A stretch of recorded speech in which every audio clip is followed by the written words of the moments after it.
Umat Tuhan, di dalam Kejadian 1 ayat 3, kisah penciptaan, bagaimana Tuhan menciptakan hal-hal yang tidak kelihatan itu dengan berkata apa? Saudara perhatikan di sana. Berfirmanlah Allah. Apa Tuhan berfirman? Jadilah terang, lalu apa? Jadi. Saudara lihat prinsip di sini. Tuhan memasuki dunia nyata dengan berkata-kata. Waktu Tuhan lihat gelap, Tuhan tidak panggil, "Hei Gabriel, hei Michael, tolong dulu. Ini gelap mau bikin bagaimana? Bikin senter, tolong kasih senter." Tuhan tidak menciptakan senter, tapi Tuhan memanggil terang keluar dari kegelapan. Dengan kata lain, bahwa kita tidak perlu harus sama dengan Tuhan menciptakan terang yang lain, gelap yang lain, atau dunia yang lain. Kita perlu sama dengan Tuhan, prinsipnya berkata-kata tentang kebenaran. Prinsipnya apa umat Tuhan? Berkata-kata tentang kebenaran. Kalau ada kegelapan ekonomi, deklarasikan ada terang ekonomi datang. Kalau kegelapan dalam sakit penyakit, deklarasikan ada terang kesembuhan datang. Kalau ada konflik, kita deklarasikan ada penyelesaian yang baik-baik. Amin. Itu yang dimaksudkan. Tuhan tidak panik dengan melihat kegelapan. Dengar saudara kekasih, Anda juga tidak perlu panik karena Tuhan berbicara. Dan dalam kegelapan itu jadilah terang. Ini prinsip. Tuhan memasuki dunia ini dengan berfirman. Kegelapan diubah menjadi terang. Dengan cara apa saudara? Memanggil, calling the light. Memanggil terang. Umat Tuhan, kekuatan telah Tuhan berikan pada saya dan saudara. Amin. Allah melihat kegelapan, tetapi dia memunculkan apa yang dia ingin lihat. Saudara, malam-malam kalau ada anak, ada cucu, saudara lihat, saudara mulai berkata, panggil yang nomor 1. Saudara rasakan apa yang ada padanya, saudara mulai panggil. Amin saudara. Jangan kasihan, besok susah pas saudara lebih susah. No, jangan begitu saudara. Nanti mimpi buruk anak itu saudara. Amin. Amin. Kalau belum ada punya anak, istri sedang tidur mulai katakan, engkau seperti pokok anggur di dalam rumahku. Amin. Kalau ada suami, lewat dan katakan, terima kasih Tuhan, suamiku adalah pahlawan iman dalam rumahku. Aku berdoa, dia dikenyangkan dengan sehat walafiat, dan kami akan menerima keturunan kami yang luar biasa. Amin. Jangan bilang, kasihan bapak suami su Agus agak gundul sedikit, kasihan. Beta belui kasih dia. No, saudara kasih. No. Apa yang kamu lihat? Kegelapan tidak harus dikutuki. Kegelapan dibawa dengan terang. Ini yang harus kita katakan. Nah saudara yang kasih, orang seringkali mau terima jadi. Pokoknya beta mau begini supaya semua baru saya bisa happy. Saudara lihat, Tuhan sendiri. Jadi memperkatakan adalah pekerjaan ini iman. Berbicara adalah perkataan iman. Atau berbicara adalah pekerjaan iman. Coba katakan, berbicara adalah pekerjaan iman. Apa saudara? Yes. Jadi imanmu yang paling ringan adalah apa? Berbicara. Nah kalau berbicara aja kita tidak mampu dan tidak percaya untuk berbicara, jangan percaya mujizat penyediaan yang lain terjadi. Karena semuanya diawali dengan berkata-kata, berbicara seperti Tuhan. Ya. Roma 10 ayat yang ke-10 berkata, karena dengan hati orang percaya dan dibenarkan, dan dengan mulut orang mengaku dan diselamatkan. Sekarang dengan saudara, waktu Anda mengakui dengan mulut, keselamatan terjadi. Amin. Sekarang pengakuan yang sama, bukan saja soal keselamatan, soal kesembuhan, jawaban, solusi bagi persoalan-persoalan, bebas dari tekanan-tekanan dan persoalan. Karena kamu percaya, berkata, dengan perkataan kita, kita dibenarkan dan diselamatkan. Dengan perkataan kita, jawaban menanti kita. Itu dia. Jadi kita perlu bekerja dengan cara berkata-kata. Buka mulut kita dan ucapkan apa yang kita yakini tentang firman Allah. Roma 10 ayat 10 tadi berkata demikian. Percaya dan mengaku diselamatkan. percaya dan berkata-kata, dibebaskan, dilepaskan, disembuhkan, diberkati. Haleluya. Ada orang bilang, Beten saudara, aku nggak punya kerjaan nih. Supaya ada kerja berkata-kata. Amin. Karena perkataan saya adalah apa? Pekerjaan iman saya. Jadi anak-anak Tuhan, Anda tidak pernah kekurangan job. Selalu tersedia pekerjaan iman bagi kamu.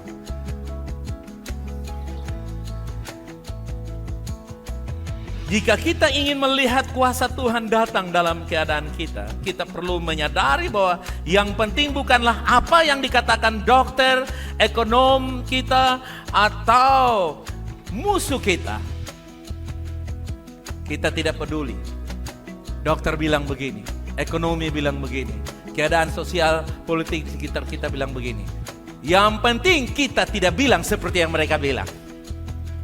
Kita menerima menurut disiplin ilmu kedokteran berkata demikian, ekonomi berkata demikian, sosial politik berkata demikian. Tapi saya lebih percaya firman Allah di atas suara manusia. Yang penting adalah apa yang kita katakan tentang keadaan kita, masa depan kita, dan hidup kita. Amin. Bukan apa yang orang lain katakan, tapi apa yang kau katakan. Haleluya. Ini penting. Itulah sebabnya kambing tidak akan berubah menjadi ikan kalau saudara panggil kambing itu ikan. Kambing tetap kambing. Saudara mau panggil dia burung, dia tidak akan pernah bisa. Sama juga, kalau Anda penuh dengan keyakinan firman, orang boleh mengatai engkau apapun, status boleh melawan engkau semuanya, semua partai melawan engkau, semua bangsa melawan engkau, firman Allah melepaskan engkau. Amin. Ini harus kita lakukan. Kenapa orang banyak dendam dan sakit hati? Karena mereka mengulangi apa yang dikatakan oleh musuh dan lawan politik mereka, atau kompetitor mereka, atau kolega mereka, atau orang-orang lingkungan mereka. Mereka merenung-renungkan kata-kata dari orang, akhirnya mereka timbul dendam, sakit hati, dan sebentar udah mal, sebentar udah kepala sakit, sebentar udah tidak bisa tidur, udah gelisah, udah galau. Kenapa? Karena mereka merenungkan perkataan manusia. Please, renungkan firman Allah supaya Anda tidur dalam damai sejahtera. Karena pada waktu engkau tidur dalam sejahtera, Tuhan memberkati orang yang dicintainya. Kadang-kadang cara tidur kita tidak nyaman karena berkat. Itulah sebabnya berkat tidak ada. Kenapa? Karena kita tidur dengan galau. Tetangga bilang apa, orang bilang apa. Pas kita datang melawat, tahu-tahu saudara kasih, orang lagi nyeletuk, lalu orang bilang yang negatif, orang lihat ke kita, lalu pasti dia omong kita. Padahal kita belum tentu dia omong kita, hanya pas saja hujan turun karena di kiri jadi balik, ada bocor. Pas bocornya dilihat ke mata kita, lalu, pasti dia omong saya. Bukan, kita tidak terlalu hebat untuk orang omong, saudara kasih. Amin. Saudara yang kasih, jangan saya belajar untuk tidak bahkan saudara, kadang-kadang perkataan pasangan kita mungkin berkata tertentu, lalu kita mulai balik belakang, blok bantal, dan waktu kita tidur ular kobra kejar kita. Berkat tidak datang. Saudara, saya mau belajar untuk saya hidup dari firman yang saya dengar. Dunia ini sudah, apalagi media medsos terlalu banyak, saudara guys. Ada orang saudara guys, kalau mau tidur tuh dia bilang, buka media sosial dong. Buka TikTok, buka Facebook, buka Twitter, buka Instagram, ya buka semua, buka semua. Akhirnya dia terbuka kepada semua yang negatif di situ. No way. Terbukalah kepada firman Allah. Oke? Nah, umat Tuhan, gunakan wewenang Anda berbicara kepada gunung Anda. Jangan nonton gunung persoalan dan exaggerate, membesar-besarkan persoalan saudara. Berbicara kepada gunung. Keluaran pasal 14 ayat 15-16. Berfirmanlah Tuhan kepada Musa, mengapakah engkau berseru-seru demikian kepadaku? Tuhan bilang kepada Musa, mengapa engkau merengek-rengek seperti orang yang tidak percaya? Selanjutnya Tuhan bilang apa? Tuhan bilang apa? Katakanlah, berbicaralah kepada orang Israel supaya apa? Mereka berangkat. Musa play victim. Tuhan, nanti saya punya wibawa taruh di mana? Muka ini mau taruh di mana? Malaikat bilang taruh di situ. Seringkali kita play victim di dalam doa kita. Tuhan, saya menderita. saya ini kekurangan. Tuhan tahu saya sudah berdoa, berpuasa, saya sudah memberi. Tuhan tahu kan saya melayat kemarin uang saya 100, saya sudah kasih semuanya. Malaikat bilang, betul je tahu lu jawab tol banyak-banyak. Dengar, jangan play victim, tapi berkata-kata. Amen. Musa coba play victim. Nanti bangsa Israel bilang apa? Dengar, play victim bukanlah perkataan iman. Bukanlah perilaku orang yang dewasa. Tapi berkata-kata adalah indikator orang yang percaya. Ayat 16. Dan engkau angkatlah tongkatmu dan ulurkanlah tanganmu ke atas laut. Dan apa saudaraku yang kasih? Dia tidak bilang uruk laut itu, tutup laut itu. Tapi dia apa? Belalah laut itu. Sampai sekarang belum ada ilmu yang bisa pecah. Orang bisa bikin terbang, pesawat, olah-alik ruang angkasa. Tapi orang belum tahu air ditahan dengan apa. Air hanya bisa tahan dengan perkataan dan tindakan Musa. Dengar, seringkali laut merah SPP anak. Laut merah kebutuhan kita, laut merah cicilan kita, laut merah kebutuhan keluarga, laut merah apa saja merupakan persoalan yang membunuh Anda. Perkatakan itu. Tongkat adalah apa? Wibawa Anda sebagai anak-anak Allah yang diberikan otoritas. Angkat tongkat artinya gunakan kuasa. Berikan solusi. Musa coba mau panik. Musa lagi kalang kabut, Tuhan. Musa bilang, don't panic please, do not panic please. Jangan panik, tenang Musa. Tuhan bilang, angkat dan berkata, wow, belah. Tahukah Anda bahwa orang-orang sekitar Anda seperti bangsa Israel yang menantikan? Di mana ada anak Tuhan, orang menanti jawaban bagi saudara. Di mana ada kehadiranmu, di situ jawaban harus terjadi. Amin. Ini perusahaan saya macet, udahlah saya minggat, cabut aja. Oh, keadaan saya di situasi di perusahaan ini macet, di yayasan ini macet, oh di tempat usaha ini macet, oh di kota ini macet, oh di negara ini macet. No way, kehadiran Anda adalah jawaban Tuhan bagi orang-orang.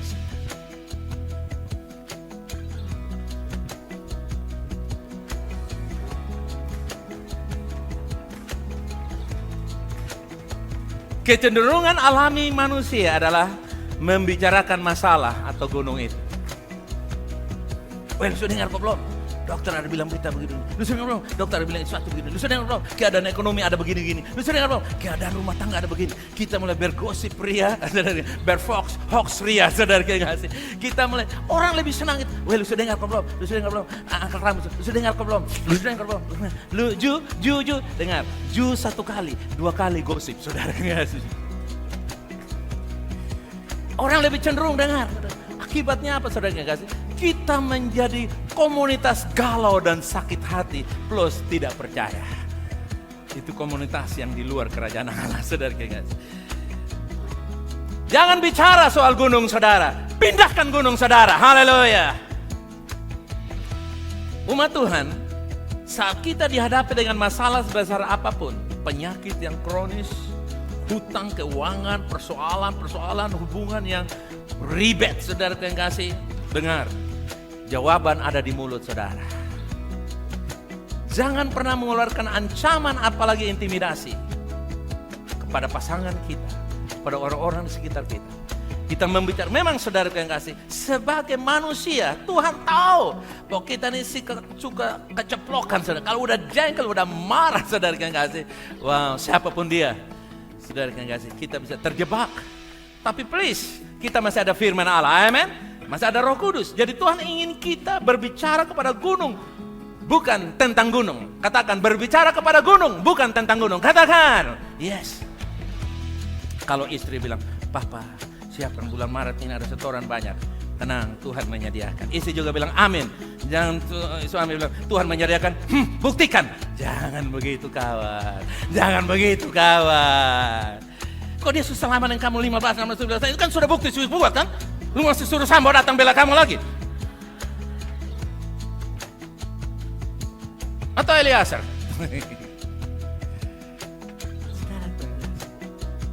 Kita menguatkan, mensupport. Jadilah menurut imanmu, amin. Mensupport mereka. Anak-anak datang, Mama, Papa ingat tuh, bulan depan musibah hari begini-begini. Tenang anak-anak, bersatu Tuhan akan melepaskan berkat Tuhan. Kita tidak mengeluarkan ancaman-ancaman, apalagi narasi-narasi yang membingungkan, mengancam dan menciutkan hati mereka. Seperti minta bukti, tunjukkan. Kita saja kadang-kadang tidak kasih tunjuk.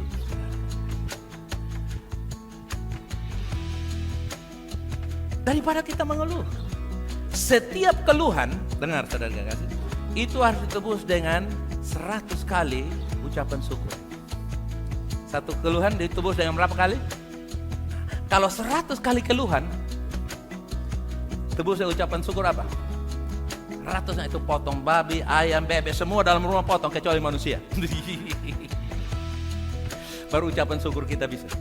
Saudara, dengan kata lain, pengaruh negatif statement, negative declaration, pernyataan-pernyataan negatif itu sangat membunuh semangat, perjuangan, harapan, cinta.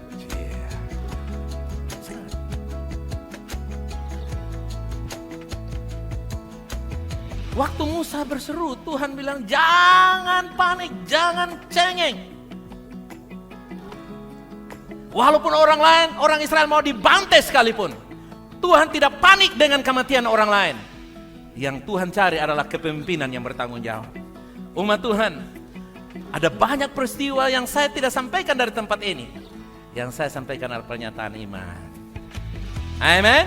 Saya tidak pernah membawa berita yang mengancam saudara di tempat ini. Tapi saya membawa berita pembelaan Allah dari tempat ini. Silakan buka video-video saya. Saya tidak pernah mengakui keadaan yang datang dari musuh. Saya selalu mengakui kebaikan yang datang dari Allah Bapa. Kita memang tak terhindar dari kebaikan Tuhan. Itu yang kita beritakan. Bahkan itu dilakukan, saudara yang kasih. Nah, Tuhan menyuruh Musa untuk gunakan wewenangnya. Apakah kita terganggu oleh gejala yang terus-menerus atau yang menyakitkan tubuh kita? Atau persoalan-persoalan yang mengganjal kita? Apakah kita terganggu oleh situasi itu, saudara yang kasih? Dengar. Dengan memperkatakan kebenaran, kita sedang mengkonformasikan kemenangan yang Tuhan berikan. Dengan kata lain, cek kosong. Cek kosong diberikan, tinggal saudara tanda tangan. Kemenangan Tuhan sudah berikan. Waktu Anda memperkatakannya, keberkatan akan datang pada saudara. Markus 11 ayat 23. Aku berkata kepadamu, sesungguhnya barang siapa berkata kepada gunung ini, bilang apa?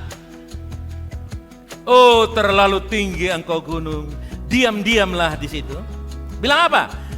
Beranjaklah dan tercampaklah kemana? Ke dalam laut. Asal tidak bimbang hatinya tetapi percaya bahwa apa yang dikatakannya itu akan terjadi, maka hal itu akan terjadi. Saudara, dengar. Kenapa pindah ke laut? Jawabannya sederhana. Tidak ada coupling di laut. Tidak ada rumah sangat sederhana di laut. Betul, saudara? Betul?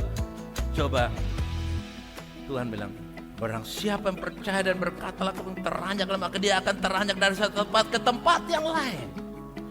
Begitu Dancia dan Emi thinking, hai gunung persoalan, tercampaklah engkau tempat lain. Tahu-tahu jatuh di Nico Verbe rumah di RS di sana. Nico thinking jatuh di John Dede thinking jatuh di Marcel. Datang ke saya tendang lagi. Akhirnya persoalan kita seperti lingkaran setan. Dengar, kita menyelesaikan persoalan, bukan bawa persoalan baru kepada orang lain. Yang setuju katakan. Amen. Itu yang dimaksudkan. Tidak kita pindah ke tempat lain. Enak aja orang perumah tiba-tiba datang pas Marcel ada mau bikin teras, tahu-tahu datang gunung besar di situ. Marcel bilang, Johan ambil besi kalian kita kasih pindah. No way. Pindah ke laut artinya apa? Di sana tempat yang tidak dihuni oleh siapapun. Silahkan ikan-ikan berurusan dengan gunung itu. Amin. Dan yang kedua, kenapa berkata kepada gunung itu? Dengar. Ketika engkau berkata kepada gunung yang besar, engkau menjadi besar, gunung menjadi kecil. Tapi ketika engkau mengakui kebesaran gunung, engkau semakin kecil, gunung semakin besar. Hanya di pikiranmu, bukan di pikiran orang lain. Makanya kadang-kadang kalau suami istri tidak beriman itu repot, saudara kasih. Harusnya suami yang lebih beriman dari istri. Jangan, mama tolong beriman kasih papa. bilang tidak bisa.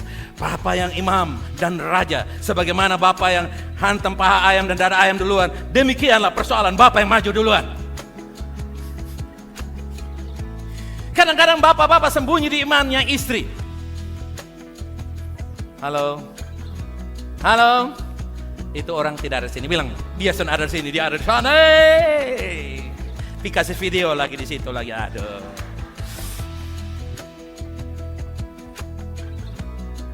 Berkata kepada gunung itu artinya engkau mengakui bahwa penyediaan Tuhan lebih besar. Dan lalu yang ketiga, kenapa engkau berkata kepada gunung? Supaya orang sekitar Anda belajar daripada iman kamu. Gunung itu namanya ATM. Bawa anak-anak, kasih masuk ATM. Ini mau perlu berapa? 10 juta. Bukan. Ini ada 125.000. Bapak, kau tuh mati. Kita tidak pernah mati. Lu percaya penyediaan supernatural terjadi. Tahu-tahu keluarnya ada telepon. Pak, bisa kerja proyek ini, bisa itu nggak sini. Pak, ini 3 tahun baru pinjam Bapak toh. Beta lupa kembali. Ini Tuhan buat dengan cara yang ajaib. Anak-anak mulai belajar. Bapak saya cinta Tuhan. Walaupun uangnya sedikit tapi orang mati dia sumbang. Demikian pula saya mau berbuat baik. Kenapa? Ketika engkau berbicara kepada persoalan, orang-orang sekitar Anda belajar tentang iman. Amin. Mari kita berdoa. Haleluya. Tuhan memberitahu kepada kita hari ini. Perhatikan bagaimana kita mengatakan. Jangan pernah diam. Puji Tuhan. Ada satu lagu yang lama tapi bagus.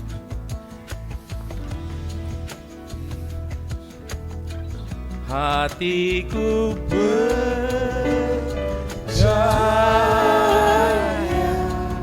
Mari kalau saudara mau percaya dengan kami, mari bangkit berdiri. Kita katakan ini Tuhan. Yes.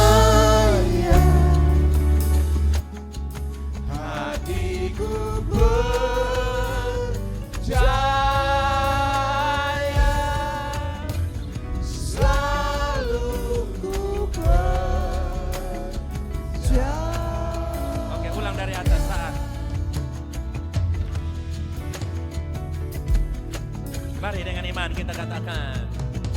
Saat ku tak melihat jalanmu. Mari katakan umat Tuhan. Suami-suami, istri-istri. Mengerti rencana. Mari umat Tuhan. Dimanapun engkau berada. Nyatakan. Ku pegang janjimu.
Perhatikan dari ayat Markus 11 ayat 23 tadi umat Tuhan.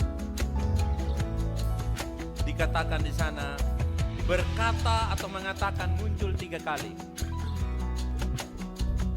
Sedangkan percaya hanya 1 kali. Itu artinya percaya yang 1 kali akan menjadi kuat ketika kita berkali-kali berkata-kata. Amin. Katakan, aku percaya.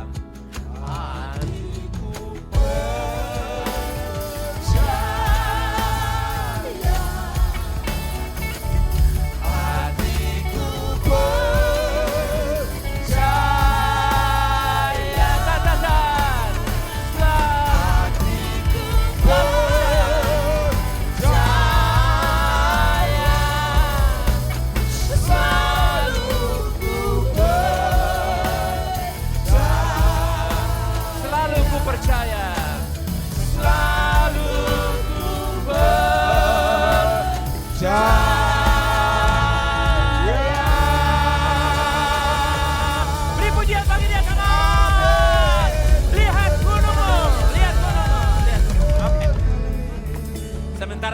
musik ini perlahan, saya hitung 1 sampai 3.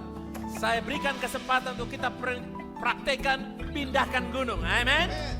Gunung penyakit, gunung kebutuhan, gunung hutang, gunung persoalan, gunung rencana apapun, saudara mulai katakan. Haleluya, amin. Pokoknya berkata kepada gunungmu itu, oke? Oke, siap, oke. 1, 2, 3, katakan kepada gunungmu, katakan. Katakan, kebutuhan saya terpenuhi, penyakit saya sembuh oleh bilur Yesus. Anak-anak saya besar kenyataan mereka. Apapun menjadi kebutuhan saya dalam proyek saya, dalam rumah tangga saya, dalam pelayanan ini, Ambat Legasi terpenuhi dengan ajaib. Kasih pujian bagi dia, teman. Oke, silakan duduk teman Tuhan.